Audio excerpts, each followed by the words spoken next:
Good morning, gasaholics. Again, we're going to try this.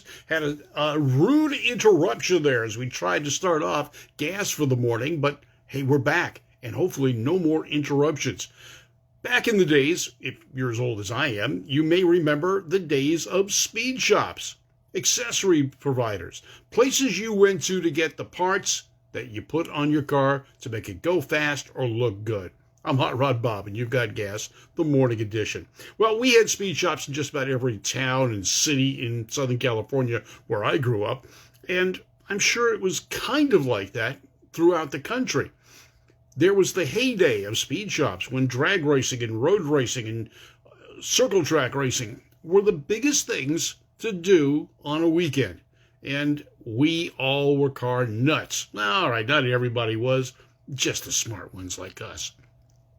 Well, the speed shops did a lot for us. Not only did they provide the parts we needed to improve our vehicles, whether it was going around a corner, going straight fast, or making it look cool.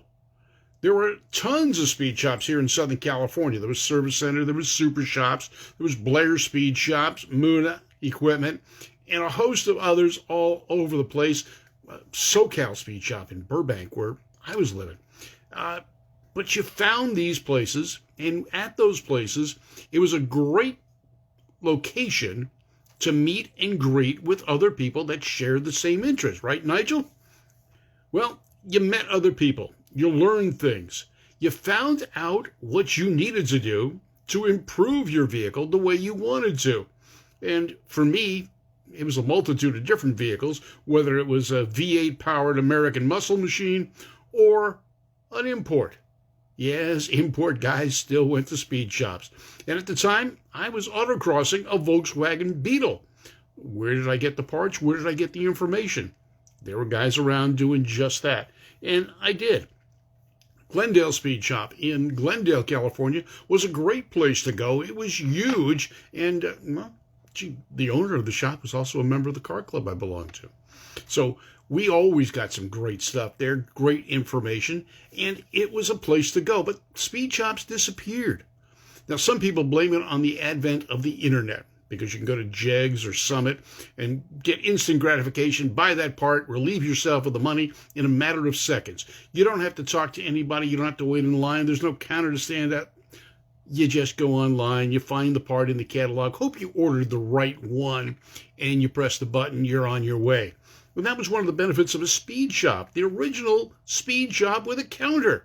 You actually spoke with people who knew what you were talking about, who knew the correct part to sell you. And I'll give you an example, and I've made the same mistakes.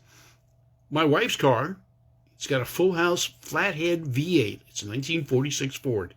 We were putting dual carbs on it, and because of that, we needed to relocate the generator to right or left side of the engine.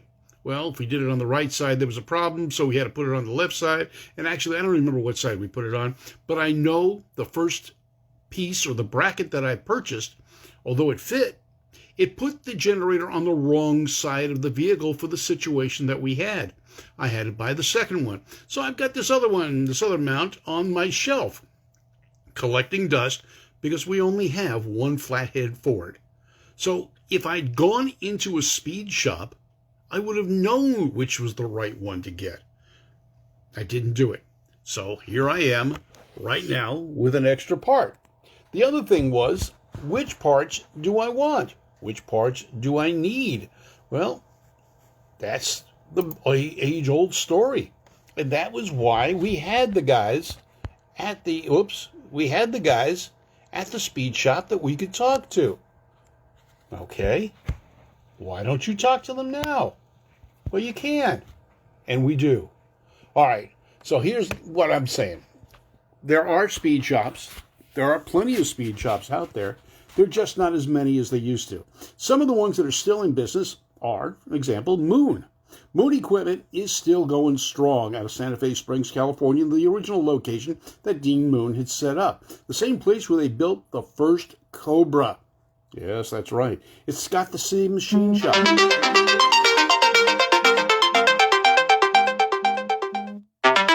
So they keep on keeping on. They've marketed their products. They've got the accessories. They've got the equipment, and they keep on going. It's a great place to go in, talk to them. They know what you need, and they know what you don't need. You can tell them you want a Hoosie Fratchet for a whatchamacallit, and they can tell you whether or not that Hoosie Fratchet is what you really need, but what you really wanted was the whatchamacallit rather than the Hoosie Fratchet, because it doesn't work with the Stinger piece. But they knew, and you talk to the guys on the counter about that, so they knew what to get. You also talk to people who had experience. They had the time behind the wheel. They modified the cars. All right, some of the places like that still in business. Besides Moon, Blair's Speed Shop in Pasadena, California.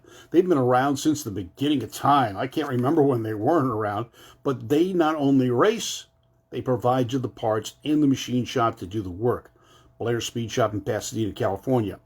Bon Tempo Brothers Competition, BCB, Mike and Joe, out of New Jersey, California. Now, they started the business in, about the late 1970s, and they're still going strong today in New Jersey. Let's see, where's the city? I saw it a little while ago, but they're back there in Roselle, New Jersey. Actually, they're in Elizabeth, New Jersey right now. Elizabeth, New Jersey, since 1990. Machine shop, they put it together, they tell you what you need, and they've been doing it for a long time. They've got the products you want. They can get the products they don't have that you need, but they'll tell you what you want and what you need rather than just guessing at it as well. East Coast Speed, ESC, is selling performance parts and started the hobby for Al Schwab. He was a hobbyist. Did it out of his bedroom. The man grew. He outgrew his bedroom, moved into a 1.5-car garage, I believe it was. In 1972, he set up East Coast Speed Shop. Then he opened another one in Yonkers, but it was a little difficult working 2 locations, so he went back to the original location, and he still does it. He still does everything in-house, machine shop, offers nitrous, dynos. You got it. He's got it. He can help you out. Whether it's dirt track, drag race, or road race, he's got the pieces for you. East Coast Speed Shop. RT Speed. Now, 1970, Bill Tellier was a college student working part-time at a speed shop in West Bend, Wisconsin. Now, 6 years later, after he'd been there and he was happy being there, the speed shop had shut down after 24 years in business. Now, speed shops were declining. The business declined, as I said before. Summit and Jegs, Internet. They took a lot of business from mom-and-pop shops and the speed shops that had brick and mortar. They were able to do it. But some stay in business, and they stay in business because of customer service and the ability of you to walk in and talk to them about what you need and what you're going to get. So they've been in business for a long time as well. Bob Tellier, Tellier, RT Speed in West Bend, Wisconsin. Little shop in a building. You wouldn't know it's a speed shop from the outside, except for the hot rods parked out in front. Now, there are other shops out there, and you can see them, you can visit them, Google them. Yeah, I know, Internet, it killed them, but that's where you can find them as well. Now, I like the speed shops. I liked working with them. Super Shops, Service Center here in Southern California, Moon Eyes, Blair's Speed Shop. These are people that you could go into and talk, and the guys behind the counter knew what they were talking about. If you wanted something for your car, they didn't ask you if it was a 4-door. If you wanted spark plugs, they didn't ask you whether or not you had an automatic or a manual transmission. You didn't go in there for windshield wipers, and they wouldn't ask you whether or not it was a convertible. They sold you the parts you needed. They knew what you were asking for. They understood not only the cars, the hobby, and the goals of the customers. Speed shops, been around since the 40s. Socal Speed Shop is one of those history makers. Started by Alex Exidius after World War II. Yes, it goes back for a long time, but Alex is still with us. Now, he started out with this and built a number of cars and created a SoCal racing team that made the cover of some magazines.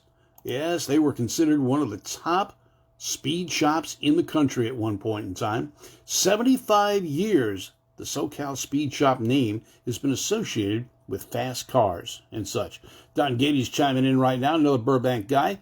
As a kid, he lived only 3 blocks from Socal Speed Shop and 5 blocks from Wayne Engineering and a little bit further to Barney Navarro's Speed Shop. So, yeah, Burbank was a hotbed of speed shops back in the day. And Alex Exilius got out of the speed shop business when things got a little tough, went to work for Peterson Publishing Company, and had a distinguished career in the automotive aftermarket until he retired, and he's still going strong. Alex up there in his 90s. Well, he and Pete Chaporis got together a bunch of years back and opened up Socal Speed Shops again. Now, unfortunately, we lost Pete a few years ago, but there are Socal Speed Shops in many states right now, and they keep the legacy alive. Service Center was around for a long time. It went out of business. They were based out of Reno, Nevada, if I remember correctly, with the Super Shops. Super Shops was out of Reno. And they did and started a mail-order business as well, but were not as successful as Jegs and Summit. Summit keeps things going, so does Jegs. You can buy just about anything and everything you want for your hot rod, but the problem with the internet, you have got to figure out what you need. It's difficult to talk to them on the internet and find out what exactly you want for your car. Now, you may say, well, I want dual carbs on my car. Okay, what size? What's the engine? What are you going to use it on? What's the purpose? You're going to be turning right and left, or are you just going to be going straight? And there's a big difference in that. A lot of guys I can remember back in the days would buy a part that was primarily for a drag car. They'd put it on their road race or autocross car, and the problem was when you went into a turn, where'd the fuel go? So you had to have the right carburetor for the setup you were using. Also, you don't want to overcarburate or undercarburate your engine. That's where the guys behind the counter would help out quite a bit. Speed shops, a dying breed, but something in history that we loved and spent a lot of time at, meeting a lot of people, becoming friends with a lot of people, and learning about our cars and our hobby. Speed shops, a dying breed, but they are still out there. Check out your local speed shop. Support your local speed shop. And, you never know how much it'll pay off in the long run for you. I'm Hot Rod Bob. You've got gas, the morning edition. Thanks for tuning in. And depending on how you're listening or watching this, it's either on Facebook, YouTube, Apple, iTunes, Sketcher, Anchor FM, or more. I'm Hot Rod Bob. You've got gas. The morning edition brought to you by Service Tech Equipment out of Simi Valley, California. With all the equipment you need for the shop you're got. Whether it's a home shop or a commercial shop, Service Tech's got the parts and the equipment you need to work on the vehicles you've got. I've got their stuff in my garage. Maybe you should too.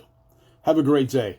I'm Hot Rod Bob. You've got gas, and become a subscriber to the YouTube channel for Gas and Two Tired Guys Productions. Two Tired Guys Productions producing, talking about cars with Randy Kerdoon and myself, and Gas, the Great American Auto Scene. You guys have a great day. Thanks for watching. You are a gasaholic.